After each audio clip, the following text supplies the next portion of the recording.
Et salut à tous et bienvenue dans mes tops de l'année 2021.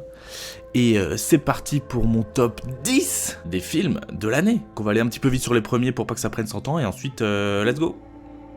Alors en 10ème position, on a After Blue. Alors After Blue, c'est un film de science-fiction français complètement fou. Le scénario, il part dans tous les sens. Les visuels, ils sont complètement dingos. Donc allez voir After Blue. En 9ème place, The Sound of Metal, donc l'histoire d'un musicien qui devient sourd. On le suit dans l'acceptation de son handicap et c'est très touchant, ça fait pleurer et le travail sur le son est incroyable, donc let's go. En 8ème position, Blue Bayou, alors un film sur un homme qui va du jour au lendemain se retrouver clandestin aux États-Unis, qui du coup va devoir lutter pour pouvoir rester dans son pays. C'est un drame qui est très touchant, là aussi on pleure beaucoup, c'est un film qui est très joli, ça parle aussi de l'héritage, de la paternité et de tout ce genre de choses là, c'est un film qui est assez magnifique, donc voilà, 8ème place. En 7ème position, Cette musique ne joue pour personne, donc un film français sur l'amour, sur la poésie. C'est à la fois drôle, à la fois touchant, puis il y a vraiment des petits moments comme ça de tendresse et de poésie justement, sur quels mots on utilise pour prouver son amour, de quelle façon, avec qui, à quel moment et tout ça. C'est un film qui est à la fois drôle et touchant. Donc voilà, c'était Cette musique ne joue pour personne. En 6ème position, on a le film Teddy. Donc Teddy, c'est un film de loup-garou français. C'est assez drôle, c'est assez absurde, mais ça en reste quand même assez touchant. C'est un film qui traite de la différence, qui traite de la ruralité, mais qui reste quand même très drôle. Donc si vous êtes amateur de ce genre de film, allez voir Teddy. Et donc maintenant on passe aux choses sérieuses avec en 5ème position Don't Look Up. Donc c'est un film qui est sorti très récemment avec Leonardo DiCaprio et Jennifer Lawrence notamment, qui parle de scientifiques qui découvrent qu'une comète gigantesque va frapper la Terre et du coup va tout simplement détruire toute l'humanité. Et sauf qu'en essayant de prévenir la population, personne va les croire jusqu'à ce qu'il soit trop tard. Donc c'est évidemment une métaphore de l'urgence climatique. C'est très bien fait, c'est drôle, encore une fois c'est touchant aussi. Il y a aussi de l'humour absurde très à l'américaine, mais qui est très adapté parce que les situations qui sont rencontrées, elles sont absurdes. Ça montre que notre monde à nous, il est tout aussi absurde. Donc Don't Look Up, c'était une petite claque, un film à la fois drôle et un peu angoissant. Je vous le conseille. En 4ème position, on a le film Pleasure. Alors Pleasure, ça raconte l'histoire d'une jeune Suédoise qui arrive aux États-Unis pour se lancer dans le porno, tout simplement. Et du coup, on va la suivre dans cette tranche de vie où elle va découvrir un petit peu les rouages de cette industrie, avec ses côtés cool, ses côtés positifs, ses côtés effrayants et ses côtés aussi un petit peu plus sordides.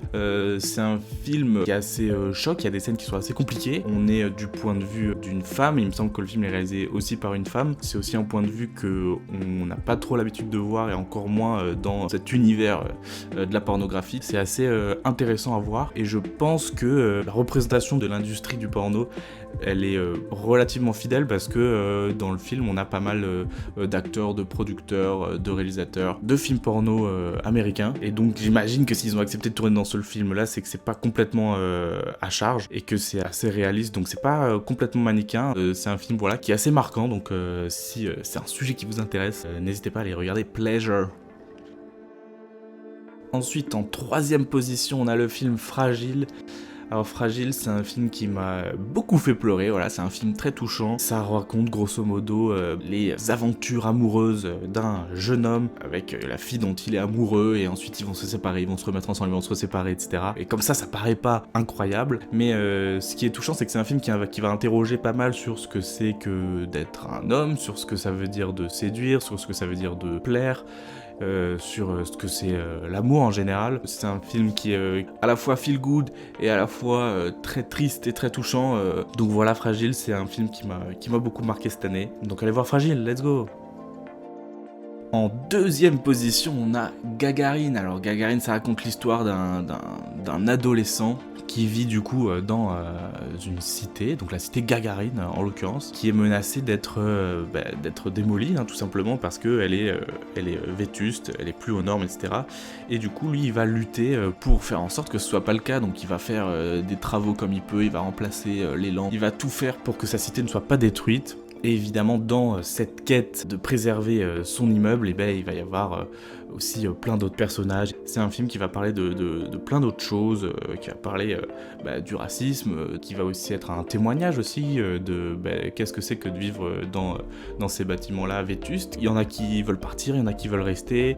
C'est vraiment hétéroclite, c'est cosmopolite. C'est un film qui en plus visuellement a quelques moments de grâce. C'est un film qui est très joli à regarder. Donc si vous avez l'occasion, je vous le conseille. Et en première position, on va changer complètement d'ambiance avec Rent a Pal.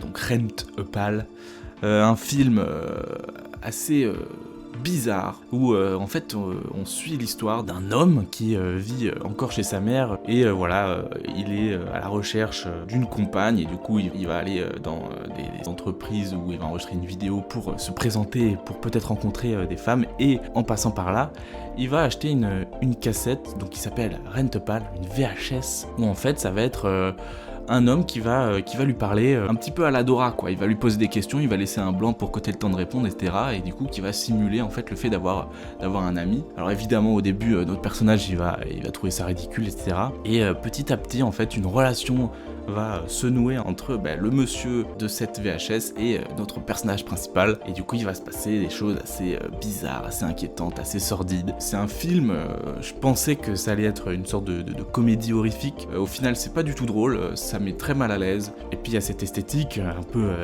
90s, 80s qui me plaît plutôt bien et qui en plus, pour le coup, fonctionne bien avec du coup cette thématique de la VHS et de la relation qu'on peut avoir avec sa télé, un ami imaginaire finalement. C'est un film sur la solitude, c'est un film sur l'amitié, c'est un film sur tout ça, quoi. Donc si vous êtes prêt à être mis mal à l'aise par un film, je vous conseille Rent a Pal.